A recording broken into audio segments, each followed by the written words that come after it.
Now, isn't this a role reversal? Now I'm the one with the mug and you don't have one. Mine's right here. Empty. Hello. Welcome back, everybody. Can everybody hear me? Okay, good. Just making sure my mic was working. Druid, say hello. Hello. Bandwidth and Banter Legacy of Loremasters Special Edition is back. And we're super excited to be here. It's always a pleasure to hang out and talk to folks in the D&D community, in the TTRPG community, and dig into their mind a little bit more. Yeah. Just like I believe that the last one that we did was a while back. It was Rovendir, wasn't it? Mm-hmm. It was Rovendir. And he was amazing. It was really fun talking to him about it and like getting his perspective. Like is even more unique than the average DM because he's also from and lives in Portugal, and so there's the kind of the cultural differences there that filter into his experience as a DM, and so it was a unique and fun interview. I was super happy. Speaking of unique and fun, the person we have on tonight has been on Bandwidth and Banter before, the regular episode, and we couldn't wait to have him back on again for the Legacy Loremasters DM dive. And I'm talking about none other than the incomparable itisdpayne. itisdpayne. Yeah, and here he is. Look at that. Say hello, itisdpayne. Hello, itisdpayne. Hey, everybody, what's up? You took me literally. I approve. Yep. Oh yeah. Introducing. Hi, I'm itisdpayne. I do an assortment of what are they called? TTRPGs, and a lot of Call of Cthulhu, Pathfinder. I just finished a campaign of Traveler this past Saturday. Ooh. So that was fun. It's so I feel like I am the variety box of TTRPGs with what I run. Mm-hmm. I'm excited.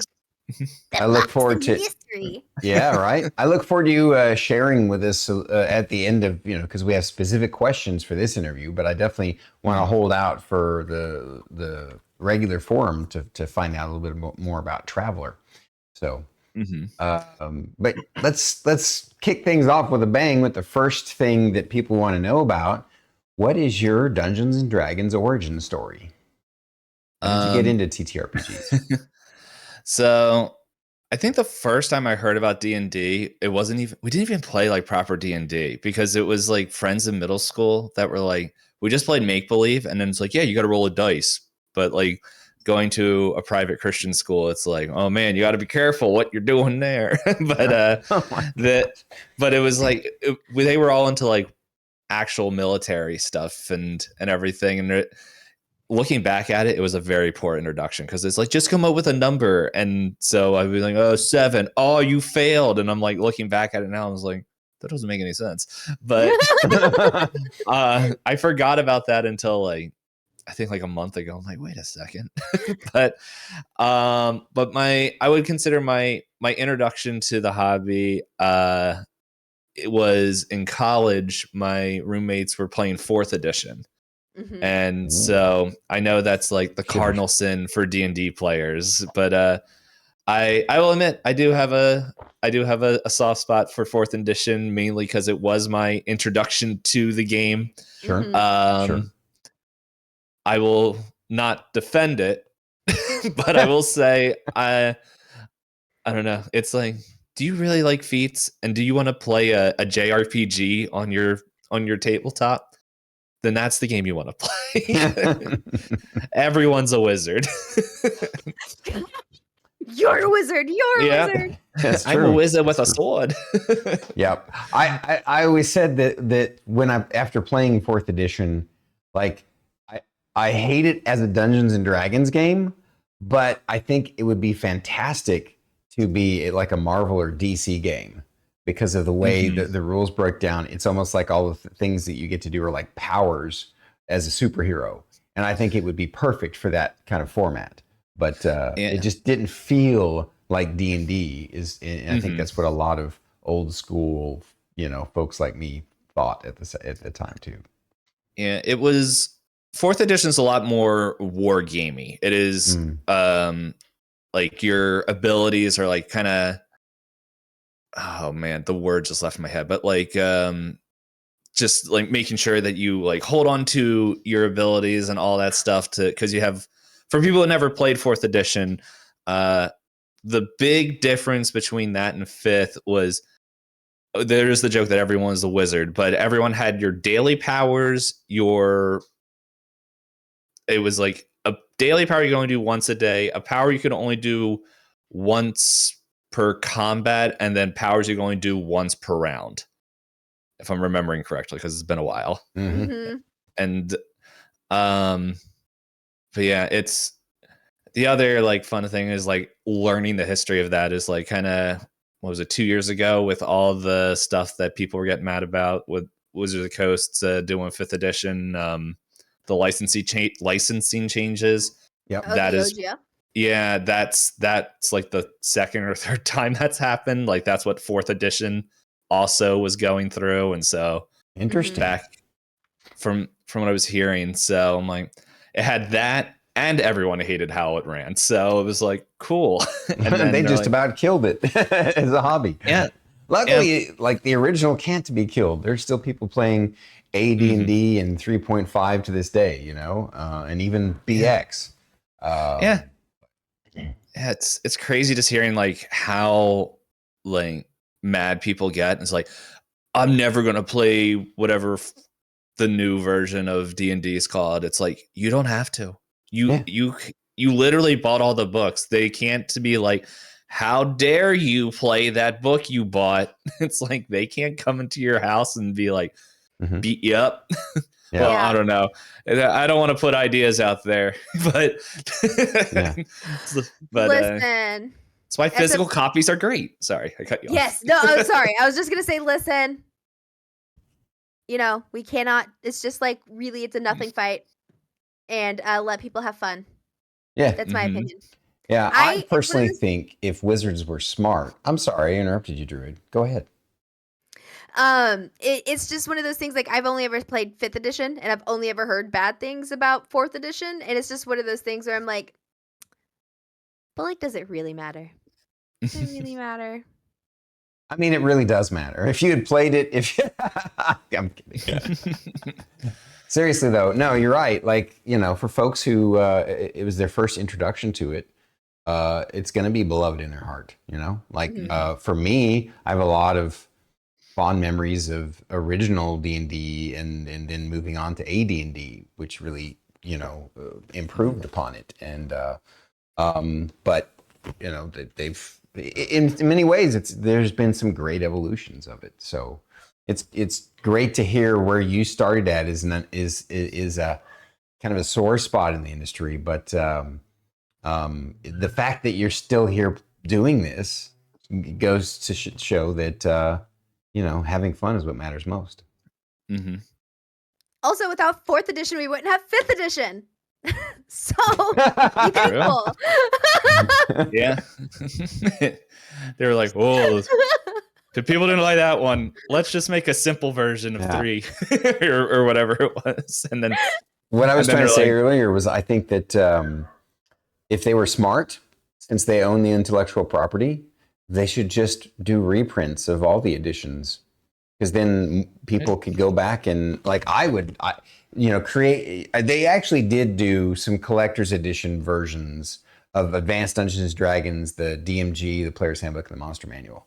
But I thought they looked awful. So like that, like they have this kind of brown leather look. I'm like, why? Just like, but yeah, it's great collector stuff. So anywho, bring back the red book. Is that what it was? The red, was that advanced or is that second edition? No, that was BX. So BX. Okay, if you're talking about the soft cover, the original soft cover red book. I just always hear like stories of people who played like D&D 1 and AD&D, and it's just like they bring up the red book, and I'm like, cool. So But yeah. Heck yeah. Um. Sorry, it's been so long since we've done one of these. I forgot the flow. I'm so sorry. It's all good. Okay. Is the pain. When it comes to how do you go about crafting a campaign story from scratch? It really depends on what system I'm playing in. Overall, the general rule that I have is I need to know how it ends. I work backwards out.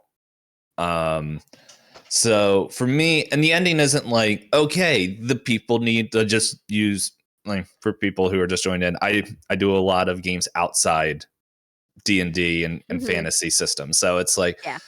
but to use those terms, it's like, okay, they kill the dragon, they get the princess, and they all shoot lasers out of their eyeballs, and everyone's happy. But it's like more of what is the scene that is the ending that I want to get them to. And then I work backwards because that's kind of how I do a lot of my storytelling. Is because if I know where I'm trying to get to, I can now think of, okay, what are the 2 to 3 plot hooks that will get me there. That's, well, for example, for the Traveler system, it's that the Traveler game I just played, that's a sci-fi system, and I knew it was already kind of based off of a season 1 I did. And so the world and kind of some events were already set up, but they were playing new characters, a different story, something that was continuing on that universe. But I'm like, okay, this is where I want, this is like what I want them, the goal that I want them to do by the end is to escape from this prison. Why is this prison different from just in jail? And then looking at what the system could do and everything. And it turns out, like, I didn't realize it until the last session when they made a Matrix joke. And I'm like, I literally did the Matrix. But it's like they were stuck in a VR prison and like pretty much a guy glitched the system by... It's the fun thing of playing improv games. Somehow made prison mashed potatoes. We never go in to find out what prison mashed potatoes are.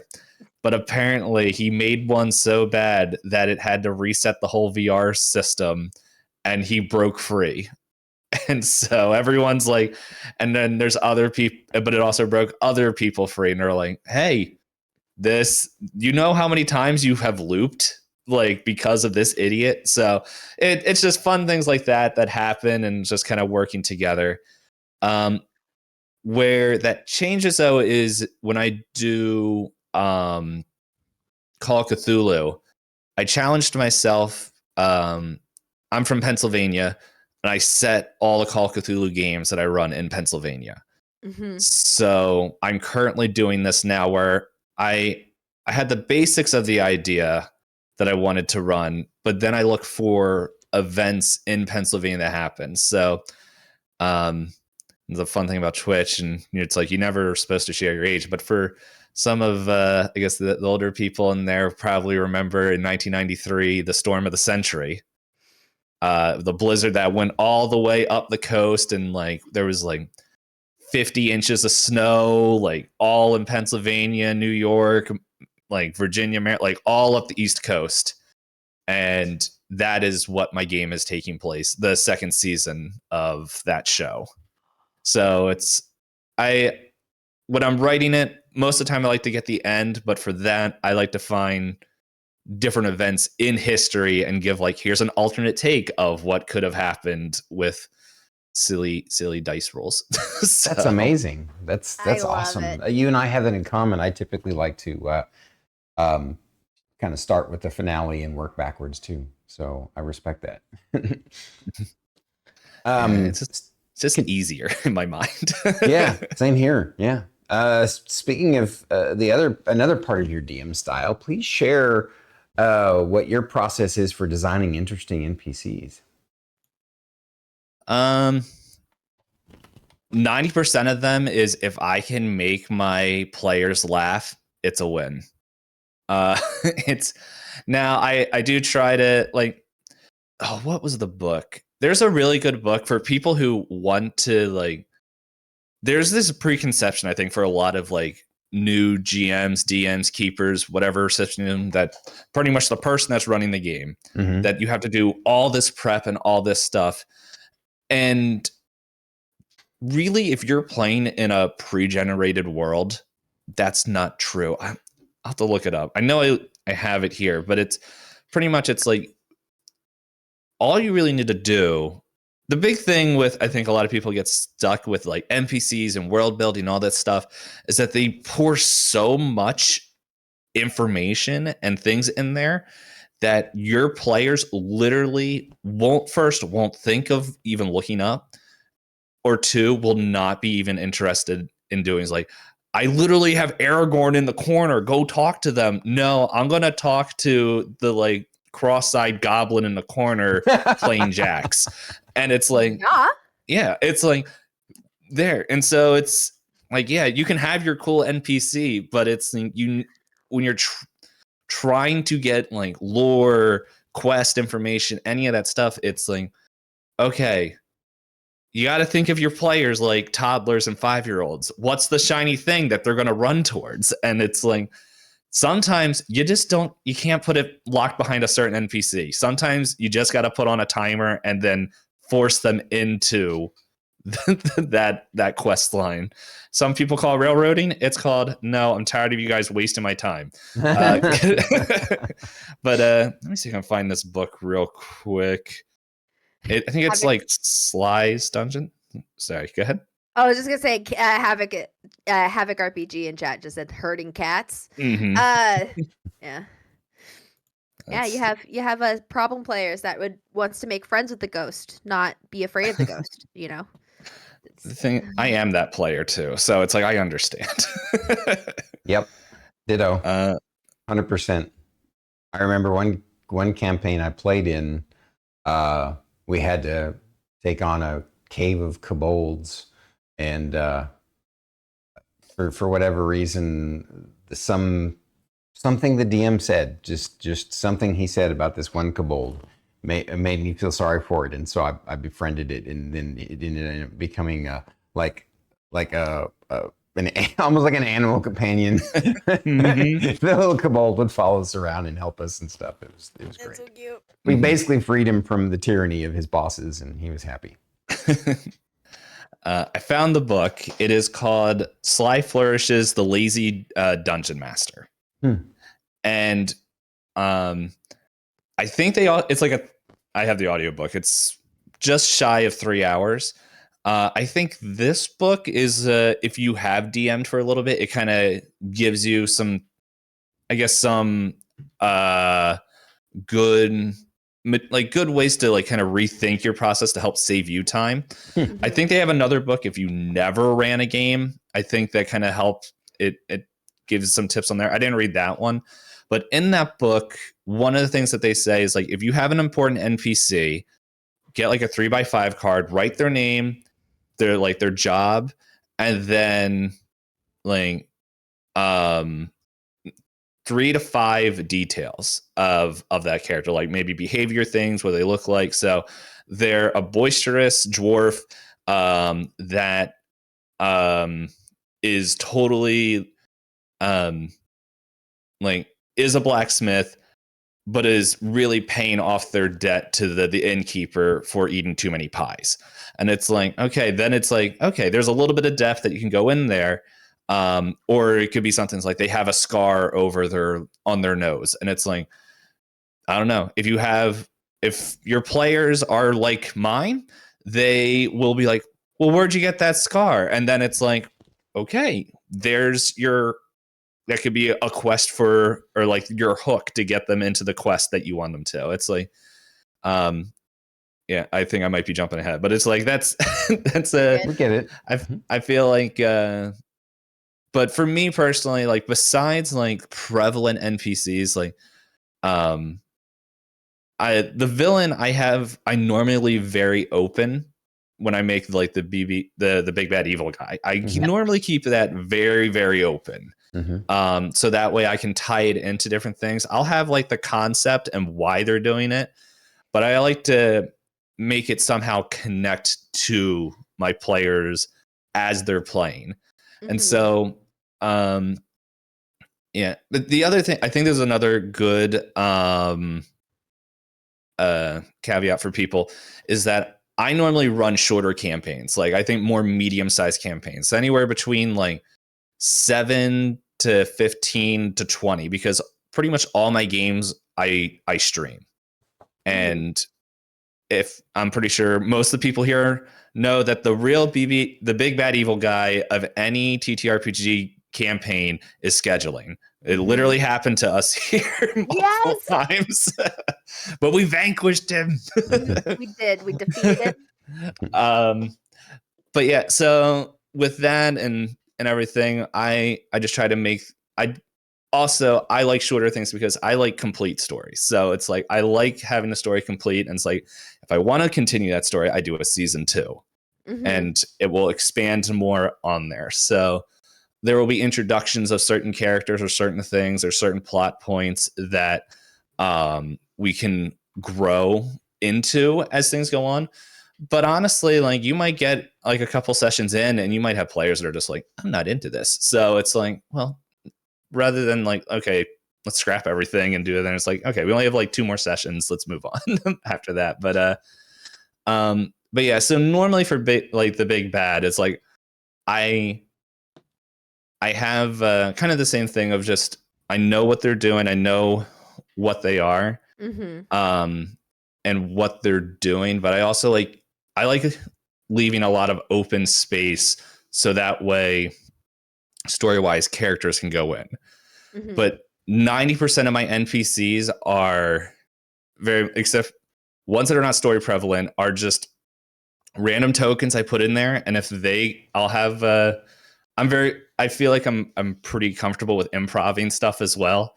So it's like, they're out there. I'll have a basic idea, which I know doesn't help a lot of people, but it's just like, I love making people laugh, especially in the early systems, because especially you have people that never played with each other before.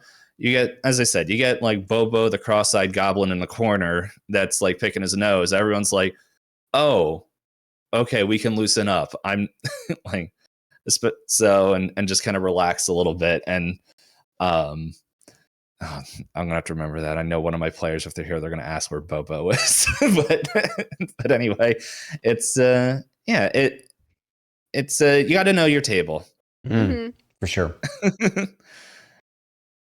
Absolutely. So how do you go about then crafting like interesting encounters? You can take a sip of your water first before you answer. I was thinking about that, and then my brain was like, "No, answer." Trying to think, because I will say a weak spot of mine is combat encounters. Like, for me, if we could just do not just social encounters, but it's like I so much love the story. I love getting people talking in my games. I love having different characters act. Because me as a player, I love doing everything until it gets to combat. Because I know that some players, that's their cup of tea, and I totally understand it. But it's just like I like when combat is good for a story, when it helps push the story. But I feel and I'm running into this because I'm running a Pathfinder game, which I am enjoying. I love the guys that I'm with and I'm playing. Yeah. But there's so many encounters that are in there because it's like, well, we need a combat.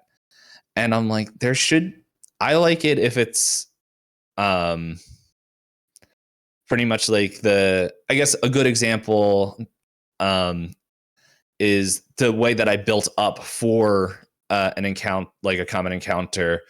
This was in one of my games. Pretty much it was this group of detectives that were working for this head detective. She disappeared. They're trying to find out where she is. And the last they heard was that she was doing a job for these two like aristocrats. Mm-hmm. Well, they also had jobs from those two aristocrats that they're like, okay, it's finding a sword and a pet.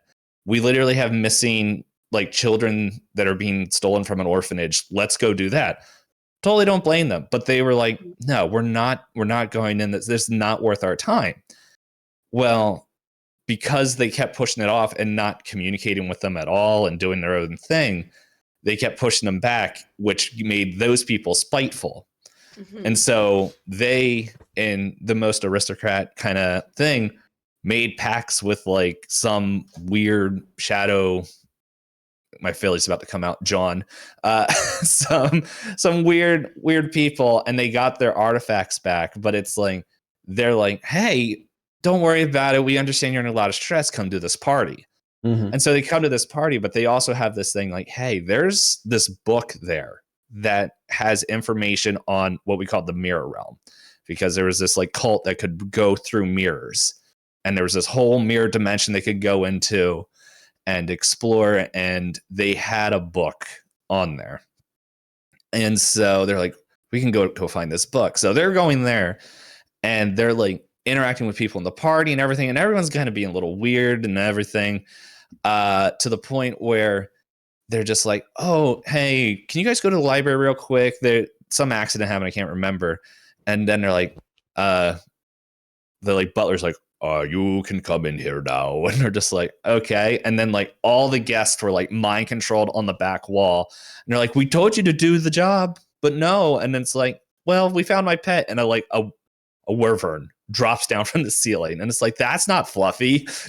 So why'd you name a wyvern Fluffy, or however you pronounce it? And so it's like, I'm an old aristocrat. I do what I want. But so they had to like fight this dragon.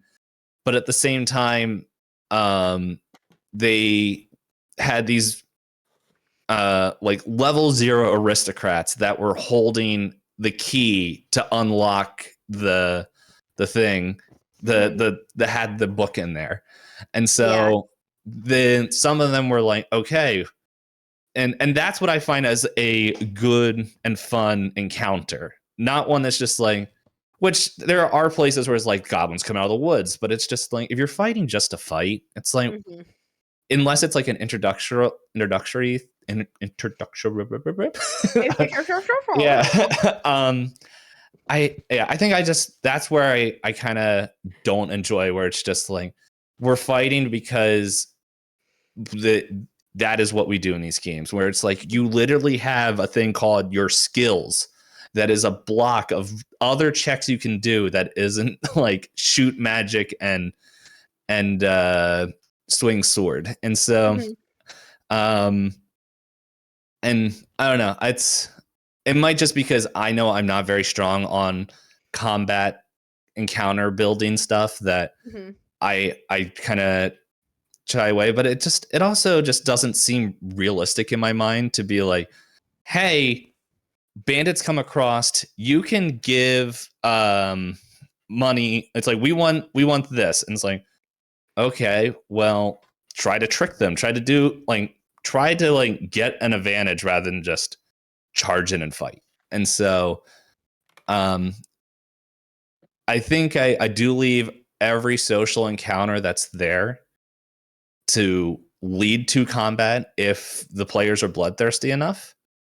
But at the same time, it's like, no, I like if you can bypass a combat by talking, then you should be just as rewarded for that. So I like that. I agree. Everybody that runs and plays games are different. Oh, for sure. But but I think that you're 100% right that you should reward players for accomplishing objectives, not for specifically just fighting their way through everything. Like you said, like there's different ways to handle an encounter, and I actually adore creativity, whether it be they decide to try and talk their way through it, or trick their way through it, or sneak their way through it, or whatever. Like I love creative ideas, and I kind of tell you do too. I bet. Yeah. And then then on the flip side, you end up building a 6 foot tall warrior woman with divine smite and the ability to enlarge twice her size. All you want to do is fight things. Yeah, that's all she does. She just wants to hit shit. Yeah, but it's like I do think of like you gotta, as a DM, GM, whatever, like person running the game. As I said earlier, and I'm pretty sure everyone here knows this. You got to know your party.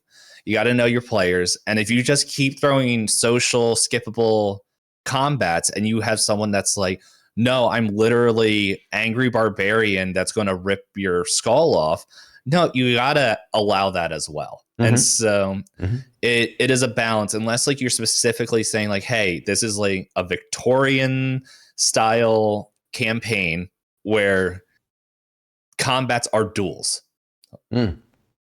Hold on, I'm gonna write that down. But it's like combats are duels. Yeah, like it's like for honor and glory and everything, and and it's like that's what it is. Like you are in a stage of society where it's like the warrior class is like they're there, but they're more like relegated to bodyguards and mercenaries and other stuff. But you guys are like the aristocrat class in there, and you guys do fight, but it's like duels and stuff and everything, and that's something that comes in a session 0 where you got to communicate that with your players and everything, and so that way they can go in there.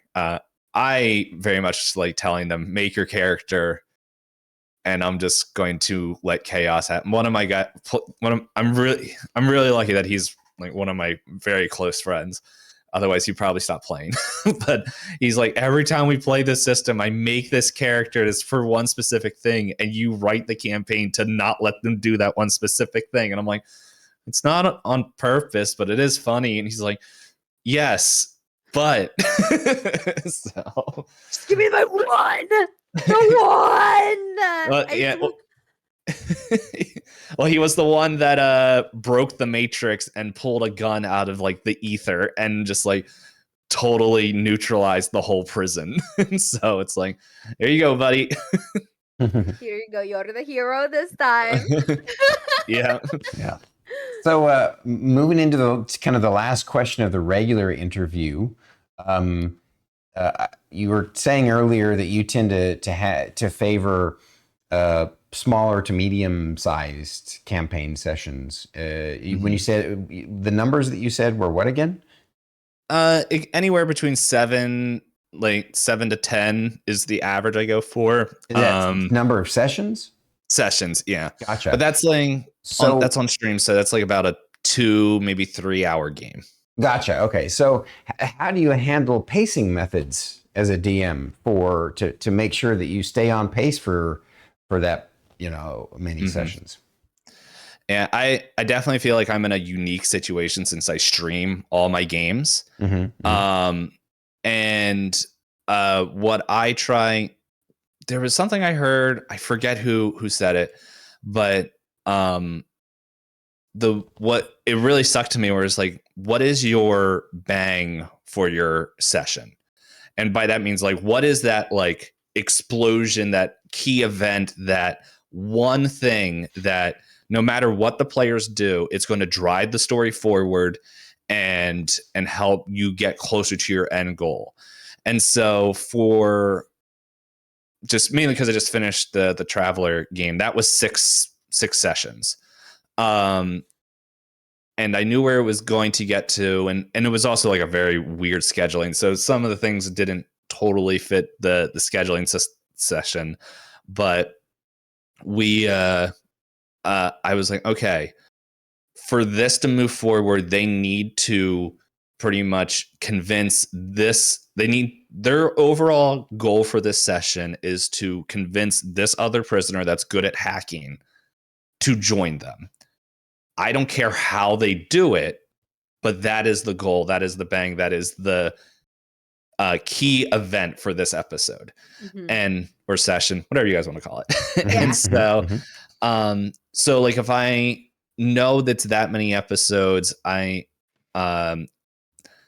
what the ballpark that we're going for, whether it's like 5 to 10 to all that, like however many sessions it is, it's like, okay, that's kind of how I do that. And like, if things are going too slow, it's like, okay, let me look and evaluate. Is there, cause like I'm writing a book as well. And so I'm like going through this as writing. It's like, what is fluff that is like, it's nice. It expands the world, but it's not key to the story.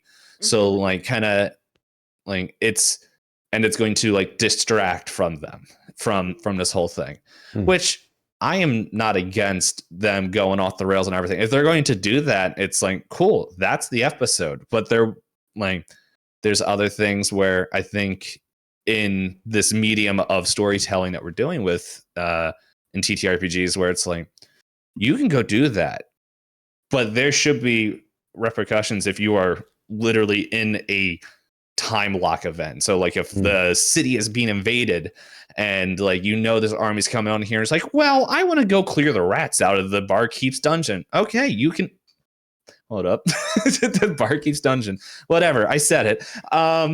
We yeah, you, man. But it's like, you can totally do that, but at the same time there should be like a something that happens in the world. For example, like, okay, the army gets closer, or like, okay, well, because we did that and we weren't able to like secure food, we now only have like 3 weeks of food left for this siege that is coming. And so that might be a little harsh for your first thing, but it's like trying to find those things to help push the characters, and push, I think, is a little bit too forceful of a word, but like help guide characters towards what is important. Because if anyone that's running a game, we said earlier, it's like herding cats and everything. It's it's just helping players understand and kind of grasp the ideas. Like, no, this is, we said in session 0 what we're doing, what the goal is for this, what kind of story we're telling. So there will be punishments for different things if they just keep doing like the willy-nilly doing whatever, going off on whatever they want. I think that's okay. I think a lot of people are, well, I hear stories of people that are afraid to punish the players, but it's like, no, I think players, like, they like the challenge, and once things start getting geared up, they're like, oh, and then it kind of is like helps them force to make decisions. But Interesting. But yeah, but for pacing stuff, I think it's like just one of those things. Like, the more you play, the more you run games and you get your reps in, you learn just, okay, this is where we need to shift and focus. This is where we need to do things. Like, for people who are writing their own campaigns, like, just because you wrote it doesn't mean it has to stay that way. Like, before you speak it into your world, it is nebulous ideas that can shift and change and all that stuff. Like, for example, like, if your quest hook is in the tavern and they don't talk to that one NPC, okay, literally have the quest hook start if they're leaving the village. Like, and there's the whatever it was, like the goblin cart thing that they had to go stop, and it just put it right in front of them. Like, yeah, they won't know that they don't, like, they won't know that you changed the order around, and they'll like, yeah, and that's when Bobo the cross-eyed goblin's there just eating moldy cheese. I don't know, like, have fun. I agree. But it's like, yeah, be flexible with what you write. Yep. I know exactly what you're saying. There have been many a campaign where something that I wanted, like a new kind of plot direction or plot twist or not really that, more just like a turn, something. There's like, I kind of see my campaign as modular, so that if I need something to happen to push the story forward, then if I have to, I can just move it around, sometimes literally physically in the world, right? Or sometimes in time, or even just alter it with a different person, like you were saying. So yeah, I 100% agree. Like that's the key to being. You make the world dynamic and feel alive when you do that. Mm-hmm. Yeah, and if you're having fun, your players 90% of the time are going to have fun. Yep. Normally when the DM's having fun, that means you're rolling really well and you just TPK'd the party, which is, I don't know. That's for not anyone fun. It's not my idea of fun. I don't know. I think it's fun. That's the thing. If you TPK, it doesn't necessarily mean everyone's dead. It's like, okay, you TPK'd the party, but now you're in goblin jail. I can't think of any other mythical creature except for goblins at the moment. So, it's because you're in my presence. Yeah, I am the goblin queen. Because the goblin goddess is right there.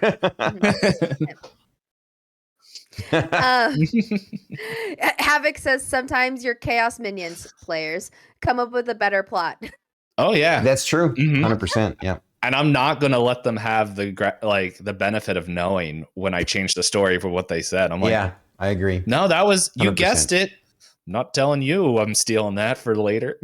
Oh yeah. Yeah. Many of my best ideas came from players. They already have big enough heads. Listen, I know. I'm one of those players. That's just like she doesn't know. She doesn't know if I ever took any of her ideas. But so this is the moment where we move on to the open forum to get questions from folks on the floor, from the chat. So looks like we already have a few questions queued up, and since it's an open forum, we're gonna kind of. It looks like the question, a lot of the questions are kind of directed to all of us to get our perspective. So let's start off with Vueso asks, is coffee D&D related? What coffee would your D&D character drink? And so I know you're a DM, but I'm sure you have played recently. Well, maybe it wasn't recently, but I guess to help qualify that question, think of your last character that you played. This goes for all three of us. And answer that question. What coffee would the last character that you played drink? Oh, man. I know. Thera will drink whatever coffee is set in front of her. Even if it's got cream and sugar? Even if it's got cream and sugar. She'll complain about it, but she'll drink it. Why would she complain about it? About cream and sugar? Well, if it's too sweet, she'll just but Shay made it, so she's not going to be mad at Shay. Oh, okay. Because I don't know. I kind of get the feeling. For me, I envision that Thera has a sweet tooth, but I obviously she likes meat too, so that's obviously not true. Yeah, yeah. She does enjoy a bit of honey, but if it's too sweet, she'll just be like, Shay, next time, if you could just hold back on the sugar. It was too much. How about you, itisdpayne? What character was your last one that you played, and what sort of coffee did he drink? Let's see. Now I'm totally blanking on his name. Shoot, what was his name? Oh well, not that it's important, but he was pretty much a grandpa. Because I pretty much played an old Owlin criminal who died. I really liked that character. Nobody else did. But I did a complete 180, and he was this grandfather. And it was like almost like instantly became like the emotional support like pillar for the people. And like, I guess I see him drinking more like, he wouldn't be more like I guess an herbal tea drinker, because he was a ranger and everything. And so I also don't know a lot about coffee because I don't drink coffee, but I could see him like just like, I don't know, being like getting all, I don't know a lot about herbal teas either, but it's just like I could see him just getting tea and listening to like all the youngins complain about everything, and he's just like, that's nice. Now let me tell you this random grandfatherly story that may or may not help you. Nice. The grandfather story that has literally nothing to do with what you were just talking about. Yeah. But, That's funny. Mine. So I'm currently playing in a Sunday campaign with the private friend of ours group. We don't stream that one. We've been playing with them for like almost 10 years now. And most of the time I'm the DM, but this newest campaign, one of the players is doing a great job. It's his first time with us anyway as a DM. He's had a few smaller groups kind of peter out, but really enjoying it. My character is a dragonborn duskblade sorcerer, because we're playing 3.5. And in fact, here's the little model of him right here.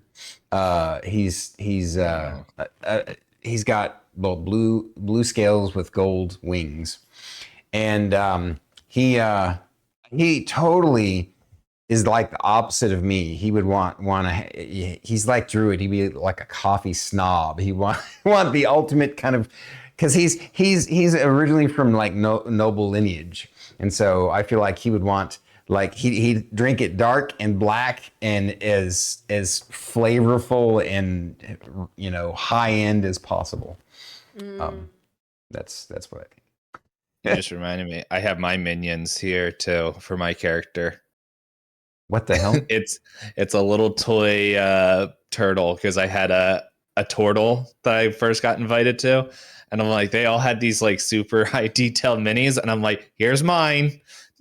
And now it's just, I'm cheap, so this is my mini. That's so cute. For all my characters. I have way too many minions, as you can see.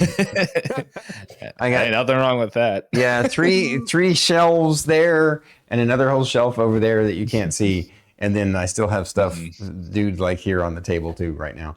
But I like collecting them. It's fun. The hard part is the DM's daughter, who's like 3 years old. She sees that and she's like, "Me have?" And I'm like, "No." So that is a battle-hardened warrior. Stick to your guns. Don't spoil those girls.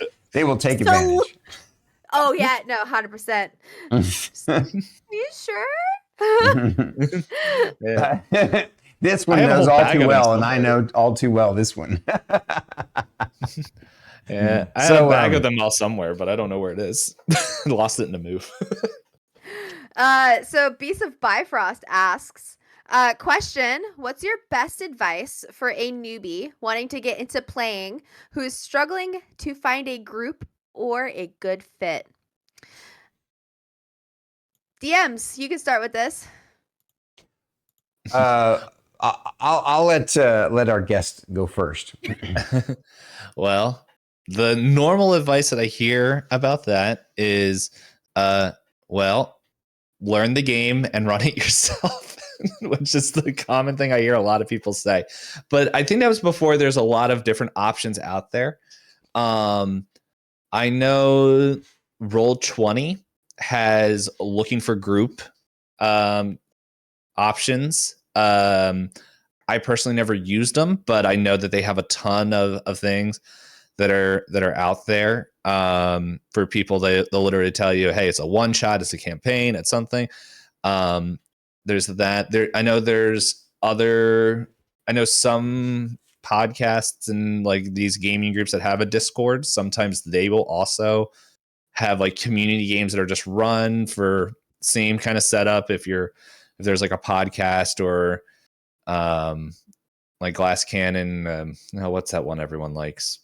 Critical Role. I was like, what's that called? I don't listen to it, but I assume they have like maybe some sort of community thing where there's out there. It's even Reddit, I think, has some games, but it's just but if that's like too far out of your wheelhouse, is it back here? If you want to do 5e, you can just get the starter set. It has everything in there you need. It has the adventures. It has pre-written characters. And so that way it takes so much of the work out for you.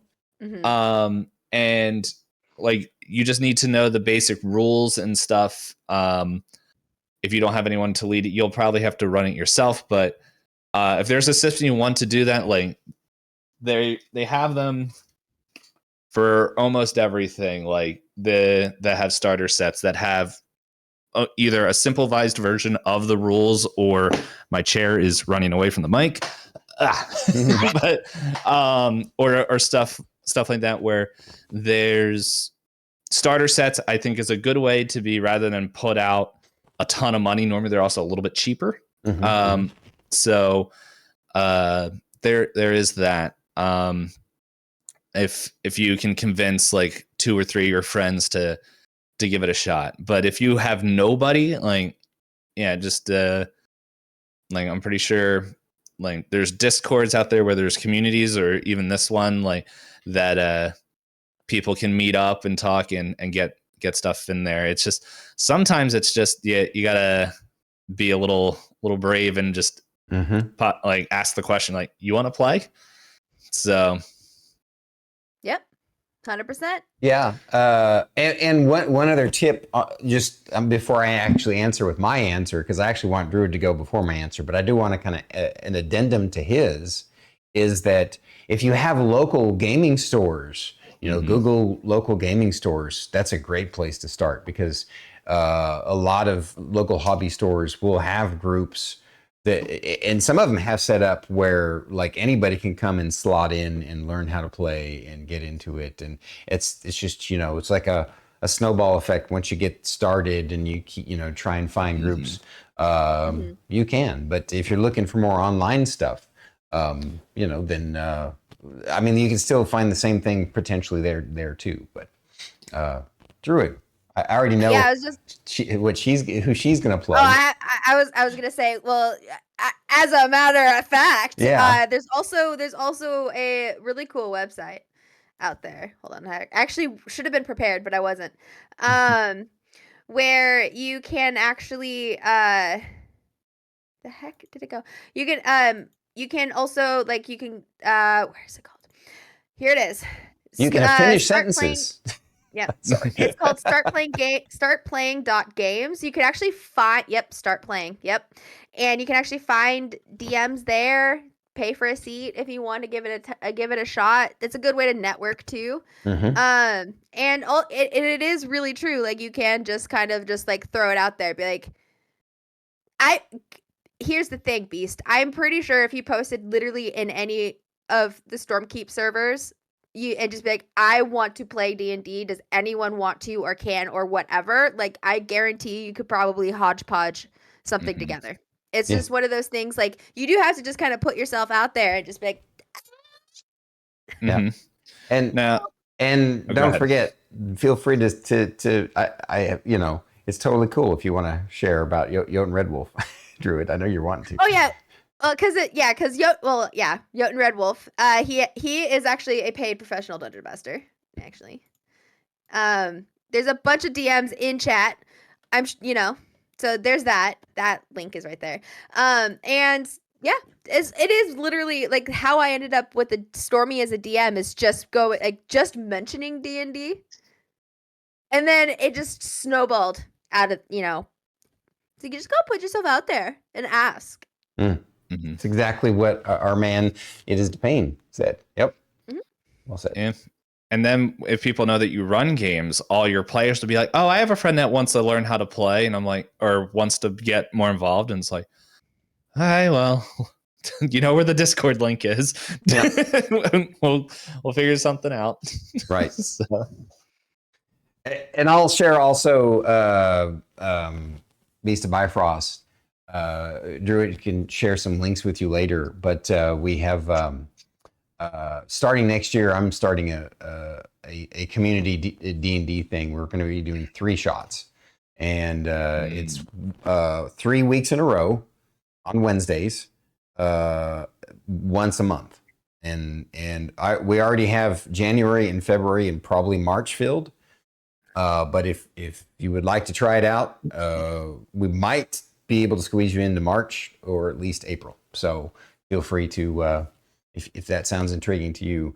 I like any of these folks, I don't know if itisdpayne, are you do you ever, like you DM streaming only for how many different groups? Oh. Let's see. There's right now I only have the one because I finished all the campaigns, but I know next year I am planning on there's like I don't know, it'll probably be up to 4, but I know I want to do a lot more one shots because I have a lot more of these games behind me that have not been opened, and I'm like, that is a crime. So Gotcha. I want to do some one shots to see, hey, do we like this system to explore more? So Cool. Right on. There's that. Another option I just remembered is sometimes if there's like a game you want to, so like a company I was just kind of looking into, and I know my community has been kind of telling me to look at it, is Monty Cook. They do the Cypher system. I know they have a community Discord where I was just looking through there, and they have like looking for groups and games. So if there's like a system, whether it's D&D, Pathfinder, I know someone said Adventure Society, which I think is D&D. I know they have the Pathfinder Adventure Society. And Pathfinder has their own one, the Pathfinder Society, which I think it's very similar. Yeah, so a lot of these games do have community events, and everything I heard about them, people like that run them and do that, they love new players to come in. They're very friendly. I never heard anybody have an extreme negative.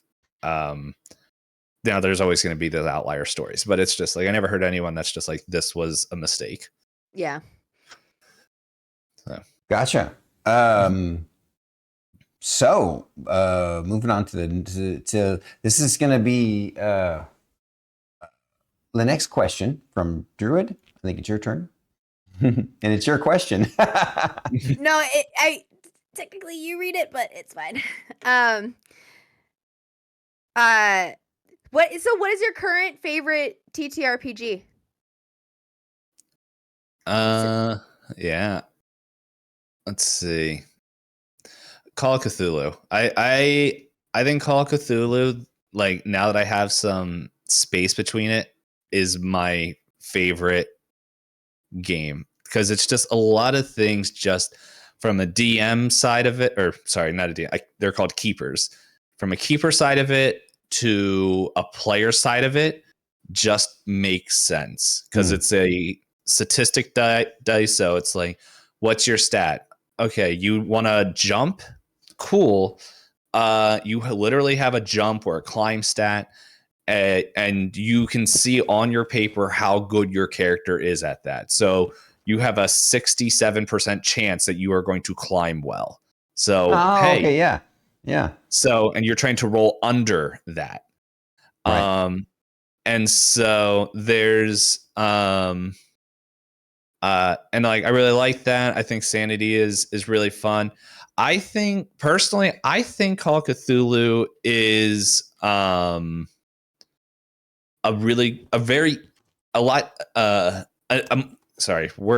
is a easier system to get into, right?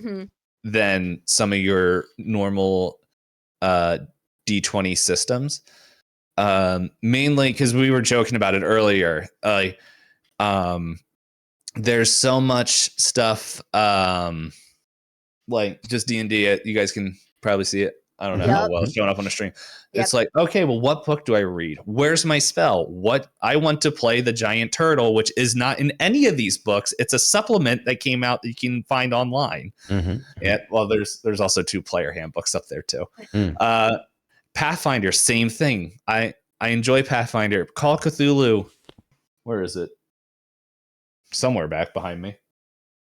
Oh no, it's 2 books, and you only need 1. So. Oh wow. Yeah. I don't know where it is. Oh, it's right there. Yeah. What's this?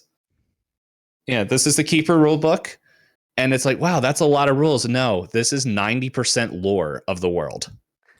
Huh. And like, because it takes place back in time and everything. And all the rules are in this significantly smaller book. And about half of it is occupations and character things and magic spells. So it's Very like cool. it's very rules. It's a lighter rule system that has the, if you guys want crunch in your game, you can get crunch and it is in there. But I think it's a lot easier for total new TTRPG players to get into because they can literally look at their stats, see, oh, my library use stat is 30%. My character can't sit still enough to read books. But you can roll and you might be able to crit it and get an extreme success. So I like that. Put these back. I didn't know I wanted crunch in my game, but I do now. Gotta have crunch. But I love that phrase. I have not heard it before, but as soon as you said it, I was like, okay, that makes perfect sense. Mm-hmm. Now I will say there is a system I'm really excited to play that I want to play next year. Okay. Uh-huh. Okay. Yeah. Is Dragonbane? Have you guys heard of this? No. No. Okay. So this is how I sell everyone on the system. I'm just going to show you the back of the book. Ooh. What the hell? That's a duck. You can play as a duck. Oh wow. That's wild. Yes. This is by Free League. Free League is, oh my goodness, all their books, their art is beautiful. Like their books are amazing. Yes, that what Chad is saying right now, Darkwing Duck. You can play as a mallard, you can play as a wolfkin. I know they have another book out that adds more character options, but it is it's a D20 system, but you try to roll under your stats. And it's just the more and more I hear about Dragonbane, the more I'm like, I normally don't super enjoy fantasy systems, but the more I'm learning how this is played and everything, I'm like, oh my goodness, it's the system and everything just makes sense to me. Like rolling under, you know what target number it is that you're trying to hit. And there's just the world, the way it's set up. Like it's, I think art oh, go ahead. Yeah, go Oh, I ahead. was just gonna say the art is beautiful. Oh, yes. Yeah. Yes. Pretty much what Mr. Hillbrand is saying over there. It's it seems like a much easier system to get into now. But I believe it originally was like kind of how here in America we had D&D. Uh-huh. I think over in like Europe, maybe in like the Scandinavia area, Dragonbane was their game. And Free League is bringing a lot of those games from Sweden. Thank you. So, like from that area over to us. And so they have so many systems. Like I just went to PAX Unplugged 2 weeks ago, and I had to walk away because I'm like, I need to play. I need to finish the games that I have. Like they did the One Ring, the Lord of the Rings game. They did the Alien TTRPG. Let's see, I'm totally blanking on the name of it, but they have this one that literally looks like just. Have you guys ever heard or played the game Pacific Drive? Yes. Yeah. In short, you go to I think it's the Pacific Northwest, and like you go into this like closed off area, and it's just like all these anomalies and all this stuff, but like all you're doing is driving a car, repairing it, listening to royalty free music when you put the right setting on, and just having fun, just doing that, and you're just trying to you're trying to escape, but as you go through, you like learn about this mystery and all these different anomalies, and they have a game that's like that, and I keep blanking on what it's called. But if you remember, please send it to me, because guess what? I collect everything Pacific Northwest related, because I'm very biased. It's my favorite. Yeah, that's okay. I'm gonna look it up now because I will forget. And there you go. Free League. Just click that. But yes, if you want very pretty books, sorry, go ahead. Oh, sorry. Yeah, if you want very pretty looking games, definitely take a look at Free League. The Electric State here. I can just send you the link to it. Thank you. Mm-hmm. I'm so excited. Interesting, Mr. H. So, Mr. Hildebrand,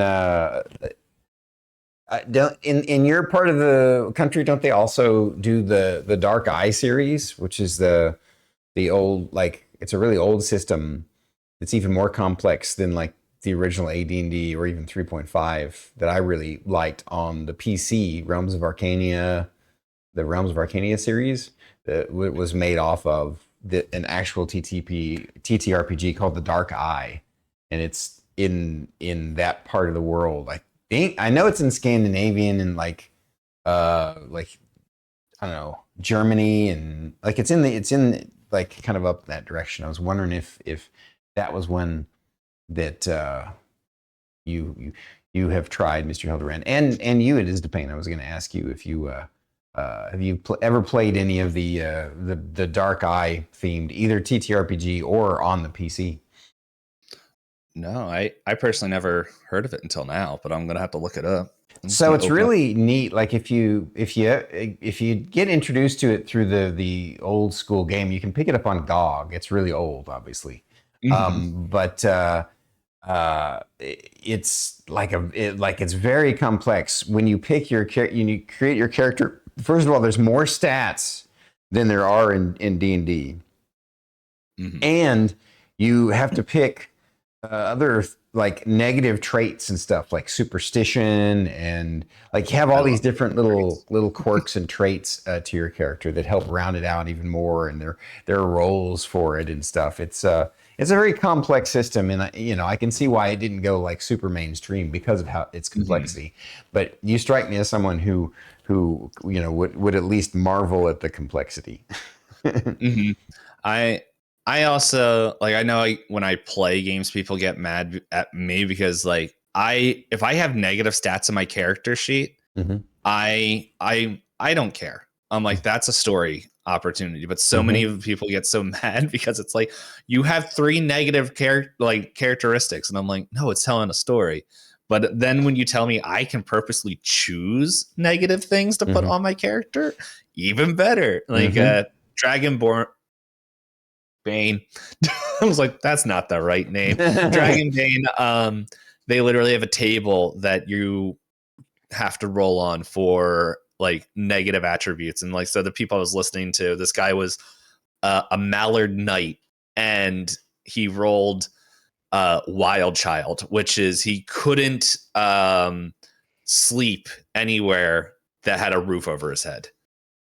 So he had to go anytime they would like camp. He's like, I cannot stay within this tent. I have to go sleep out where nature intended. And it's like his armor was always dirty because he was just sleeping in the mud and everything. And oh man, so beautiful.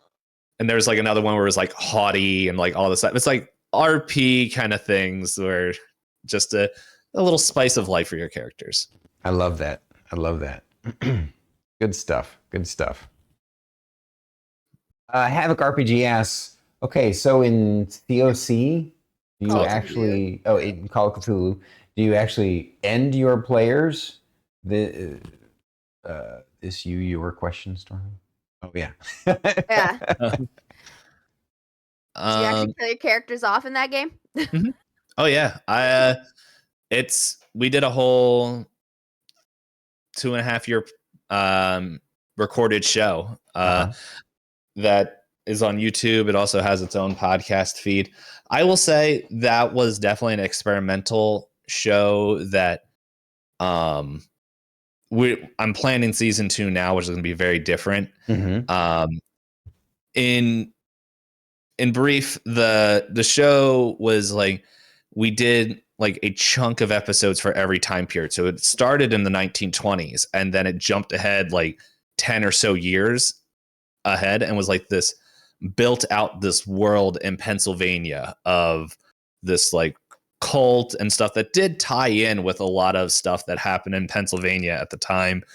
And if anyone has ever heard of Centralia, that was set in that time. Like, it was set in Centralia. The big thing about Centralia was one of the inspirations for Silent Hill. It was a coal town where the coal vein caught on fire in the 1960s, and it's still burning today, like the coal town. So, and there's only like 7 people that still live there. They had to evacuate everyone off of there. Mm-hmm. But no, I do kill characters off. I do make them go insane. I think that it was tough with the way that was set up, because like every time like we would finish a story arc, and so once it got later in the series, I just started doing big sanity damage against them, because it's like, okay, some of these characters are only here for like a couple periods of time. And so like I was being a little bit more brutal there, but I know for what I'm planning for season 2, that problem should be fixed and be a little bit more deadly and close to the intended purpose of the game. But we all had fun there. I have my qualms about the way that story went, but yes, there should always be the threat of ending characters in any game. Right. To be clear, it's not like you're saying that you would just do it arbitrarily as part of the story or something. It's something either that happened and that they didn't succeed, or that they made a really bad decision and you let the chips fall where they may, right? Yeah. The one of the big things about Call of Cthulhu that is a little bit different from like your D&D is that you fail forward. So you could fail a check. A good example for this is, say you're picking a lock and you're trying to get into this, whether it's a mansion, an art museum or something, you know there's security. You could fail the check, still unlock the door, but you broke your tools. You made like something click super, super loud, and now like you don't know who heard it. So like, where it feels like sometimes, and it's like, I know like this is something that also comes with just running games more, but I think with Call of Cthulhu, it's kind of built in a little bit easier, but it's made for you to fail forward. You also have a luck stat. So it's like, okay, you can burn luck to make sure you succeed the check. But that's a finite resource that, depending on what rule system if you're using the alternate rule, you can get some luck back. But it's Gotcha. Yeah, it's just one of those things where it is there. But I think, yeah, there should always be a threat of anything, because you just don't want to just be the characters just waddling through, just like, oh wow, I'm here. And just like not have any threat of any danger. So Yeah. but yeah, I think Havoc said it. Yeah, in Call of Cthulhu, you're going insane. It just depends on how long it takes you. Right. So it's, yeah, very cool. So, very cool. Aurora Disney Fairy asks, I have to ask, as somebody who has only discovered BG3 this year, but have 1,500 hours in it, is it worth playing BG1 and 2? Is that, gentlemen? I have no idea. I'll go first. Obviously, it's totally cool if itisdpayne has a different perspective on this. Personally, I would say you don't really have to bother. They're great games. I enjoyed the hell out of them, but they still use the old 2nd edition rules, which is a lot different than 5th edition, including THACO to hit armor class 0, which was a really complicated way of doing things back then, and hard to wrap your head around. Plus, they use they don't use real turn-based combat in Baldur's Gate 1 and 2. It's what they call this paused real time. You can basically pause any time that you want, hitting the space bar, and issue new commands. But you basically are just constantly hitting it just to make it sort of pseudo turn-based if you like the turn-based of BG3. But if you like a more action, to let your characters do their thing without having to command them that much, I can see. I love the games, but it's not necessary for you. That's my thoughts. What do you think, itisdpayne? I never played. Okay. I played a little bit of Baldur's Gate 3, and my attention span just couldn't stick with it. It's like I'm having fun, and I also realized like I was playing my own game, and then a bunch of friends wanted to play, like make characters and go through there, so we were doing that, and then to this day, I still don't know how I became an Oathkeeper Paladin, but I hit something, and then all of a sudden, it's like you broke your oath, and So you're an oath breaker paladin. Yeah, so I am now, but I'm like, well, with that we stopped playing that because scheduling. Yeah. Yeah, but I'm just I still don't know how I broke my oath, like to this day. We also like really messed up like the NPCs in there because we blew up the lady with the cursed D20, Oh wow. and we found out you can kill her like right off of the Mind Flayer ship, and whoever's closest, that artifact flies to you, which was me. And they all like turned and looked at me and was like, I'm the one with the giant flaming sword, so you guys can try. But Oh, so Shadowheart. Yeah. yeah, I'm I catching forget up. all their names. It's okay. Hey, you know what? It's not for everyone, Yeah. and that is okay. Yeah. The amount of times I've started and stopped and never completed the game. Yeah, BT and I are almost done. We're literally getting ready to do the last fight, probably starting that. There's this lead up. I'm not going to spoil anything, but there's this point where there's a lead up to it, and we're in that like the home stretch, as it were. So, but I have one last question for you before we wrap up for the night. I would like to know. If you could craft your own TTRPG, what sort of base system would you start with, and what sort of thematic universe would you go with? So this is fun because I am. So and I think last time I was like, I'm still working on stuff I wasn't really comfortable in sharing, but now I'm a little bit more comfortable with sharing what I'm working on. The world, we can start with the world. There's I read a lot of like Korean webtoons. I don't know if anybody here is familiar with them. Webtoons, like the app on like where's the comic? Yes. And there's one on there. It is my favorite. Is Omniscient Reader. I don't know if that is familiar with anybody.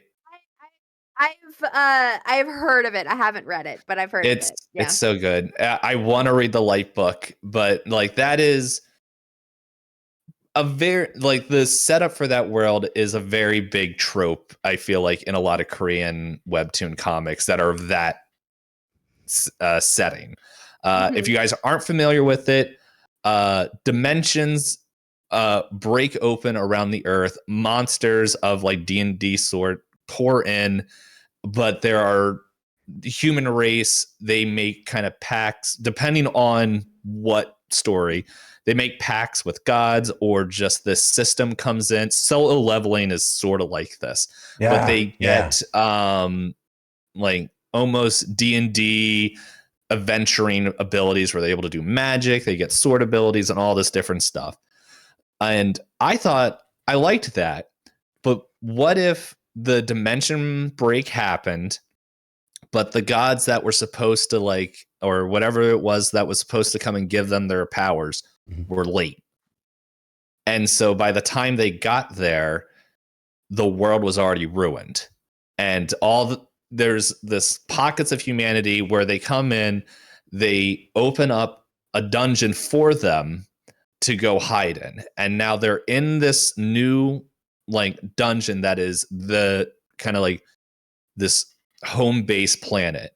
But the thing is, all the gods use their abilities to open up this pocket dimension and are using their power to not only give humans the ability to fight back, but to keep this dimension open. And so once a month, it opens back to a warped Earth where you have to go back in to get supplies, whether it's food, materials, find survivors, and like go in there and to rebuild and eventually retake Earth back. And so I like it. That sounds cool, dude. Well, thank you. So it took me like, I was like on for a while, mainly due to the move and a couple other things going on in my life. It was just, I wasn't having like any inspiration. And it was just one day, it was like, boom. And I'm like, oh. And then like rule system wise, I knew what I didn't want, but it's kind of a fusion of a couple different systems. The easiest way, if anyone is familiar with Twilight 2000, I don't know if that's showing up on the camera. Twilight 2000, it's another Free League game that they brought back that is like the World War III that never happened. But they have a system of, and even Blade Runner, the TTRPG does this, but you have skills and your skills go from rank 1, 2, 3, 4, 5. Whatever number it is correlates with a die. So rank 1 is a D6. Rank 2 is a D8, and then goes up until rank 5 is a D20. And that is your dice modifier. That's what you get to roll. So, for example, there's a skill, I think it's called like myths or maybe legends. I forget what I called it. And I don't know where my files are on my computer to find easily. But it's like, if you want to find out like lore on something, and pretty much it's like, okay, I have this skill that is like, I have lore and it's a rank 3. So I'm going to roll a D6, D10, D12. You're going to roll a D12 on that. And then you're going to, however you're doing that. So it's like you have 4 stats and it's like, one is like pretty much like it's like I'm blanking all this. I know I can find it, but it's like, for example, like your book smart stat or will, I forget what it's called, but it's like understanding the magic of the world. This, you was like, okay, I'm going to use this like smart stat with my myth stat, and the myth stat, or your attributes is what your plus is. So it can be anywhere from +2 to 5. And all you're trying to do is roll over a 7. And so once you get bigger ranks, every multiple of 7 is like a crit. So it's like, if you have a D12, let's say you roll 12, you have a +3. So that's like the max you can get with that thing. And all of a sudden it's like, okay, well, I rolled I just did my math. Yeah, I rolled 12 + 3, 15. Okay, so you got past 14. So that is a critical. And so there will be, I haven't written them out yet, but there'll be like a set of like options. Be like, okay, more information. Where do they reside? What do I need to know? Like kind of just different things that you can add. And then it'll be like combat options as well. But so there's all that stuff of, that's kind of how I wanted it to work, because I like using all the dice. I just haven't found a way to use the 4-sided die. but I keep hearing people that's hard to pick up. So we don't have to use it. We can just use it to look at. Yeah. But yeah, it's between that and like, I also think Magic needs to be creative. So I understand why a lot of games like, here's your fireball, here's your like multiple versions of yourself, a mirror image, cloud of John. I don't know. There's tons of spells, and I'm like, that's not what I'm interested in. But it's like, here's your magic stat. This, I know, funny cough. I almost said magic fart just without, but the whole thing is, I know Pathfinder does this. I heard other systems do it, but it's just like, 1 is a touch spell, 2 is a ranged spell, 3 is an AoE. And due to what pact you use, like what god you're going to make a pact with, tells you what like gods and or what magic schools of magic you have. So there's like, Mhm. which I wrote 12 schools of magic that are very broad, but also kind of distinct in nature. So there's one that's like, I think it's like this magic of ruin, which is like calling forth the elemental powers to cause destruction. And then there's like the magic of illumination. I forget what it is. I made them all like single, like one syllable words. So that way it's like, oh, it's just this. Because I would imagine is like, if you're in an apocalyptic situation, you're not going to be like, I come from the school of eloquent toolidoos. It's like, no, I know ruin. Okay, I know what that is. But then there's like illuminate, like just like luminance, like just like, okay, I can control light, darkness, like to help me see, to blind other people, to confuse the senses. But I wanted the options in schools to be open, so that way the players can be like, because you always have those people. I'm one of those people. It's like, I got this magic spell that I could do this. Can I? Well, by the rules of something that came out years ago, no. But it's like I like having conversations, arguing your case to the DM, GM, keeper, and let's see what we can do to make it work. Mhm. And so that's kind of what I wanted to build magic around this. And so I'm hoping next year I should have something to maybe send out to a few people and play test and get their ideas and see what it does. That's the goal. But right on. Well, you better let us know as soon as you do, so that we can plug it in all of our Discords. Okay. Mm-hmm. Yeah. itisdpayne. That is incredible. I applaud you. The Herculean task that you set forth for yourself, but I think you can. If anybody can accomplish it, you can. And I adore your creativity and your imagination, and I know I'm quite confident your gamers do too. So, thank you for coming. Depends if they die or not. So, yes, thank you for inviting me. You bet. It was a lot of fun. You're incredible today, brother. Anything else that you want to add, Druid? Thank you. I love this. Short it's so and much sweet. fun. That's good. Yes. itisdpayne, thank you again. It was awesome having you, and sorry to wrap things up, but it's that time already, and I know you got stuff to do, unfortunately. and people got tummies to feed and stuff like that. So give your friends and folks and community a big hug from us, and we'll be seeing you out in the stream of Twitch and in the river of Twitch. Mm-hmm. The river of Twitch. All right. Thanks again. Yeah. Thank you. No. So I've only seen a couple of people mention that they followed. So I just want to make sure everybody else has. Okay. So thank you. Remember, hit those links, do all the things. Okay. I'm done now. Well said. Well said. Speaking of well said, well spoken, itisdpayne had so many interesting details to share with us today. My goodness, I knew he would. I knew as soon as we had him on regular Bandwidth and Banter that I wanted to have him for Legacy of Loremasters. And, a true true TTRPG aficionado and a game master galore. So guys, go check out his channel, go support. And we appreciate him coming today. The next time that we have, let me first say, tomorrow night we're going to have on Nomi for regular Bandwidth and Banter. Is it 2 p.m. or 6 p.m.? I forget. 2 p.m. 2 p.m. Central Standard Time.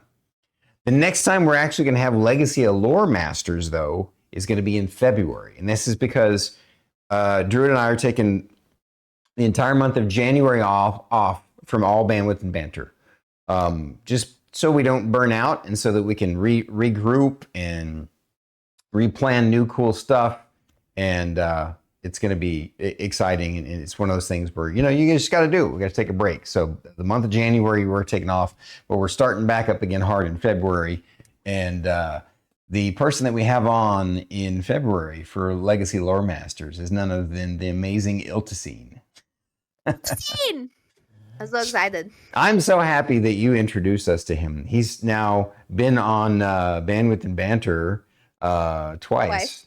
And now we'll have him on Legacy of Loremasters as well. So it's going to be cool. I didn't remember that he was a DM. And so once we found that out, we're like, oh my God, we got to have him on. Because he doesn't stream his D&D stuff. So it'll be great to get his take on things. That's all I got. Anything else you want to add before we do the wrap up there, Druid? I love you guys. All right. Let's do this. Ready? Thanks for coming to the show. Please drop a like, subscribe, and comment down below. And if you're listening to the podcast, please rate and review the episode. We are Bandwidth and Banter. Thank you. And good night. Bye.